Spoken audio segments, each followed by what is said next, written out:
My stepmom told me not to expect any inheritance from my dad because real family comes first. She thought I'd stay quiet. She was very wrong. My dad passed away when I was 19. Heart attack. Completely out of nowhere. One day he was calling me about college classes. The next I was standing in a black dress at his funeral trying not to fall apart. My stepmom, Karen, cried harder than anyone there. At least in public. Behind closed doors? Different story.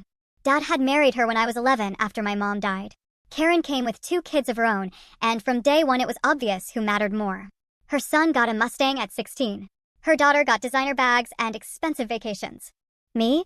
Dad always promised he'd make things fair someday. After the funeral, Karen sat me down at the kitchen table and slid a folder toward me. "I need you to understand something," she said softly. "Your father left this house to me. And honestly, most of his money needs to go toward the kids still living here." The kids were 22 and 24. I opened the folder. Bank statements. Property papers.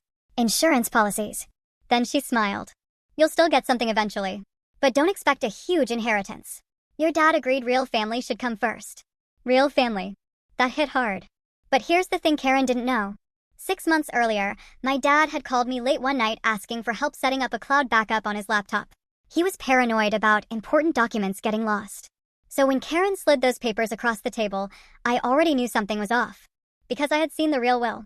Dad had split everything equally, me included. And at the bottom was a handwritten note.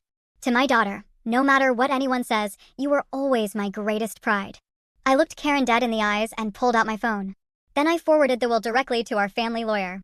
Her face went completely white. You weren't supposed to have that," she whispered. I stood up slowly. Guess Dad wanted his real family protected after all. The lawyer called me 2 days later. Turns out Karen had already filed paperwork trying to push me out of the inheritance completely. She lost everything in court. And the best part? The judge read Dad's handwritten note out loud. In front of everyone.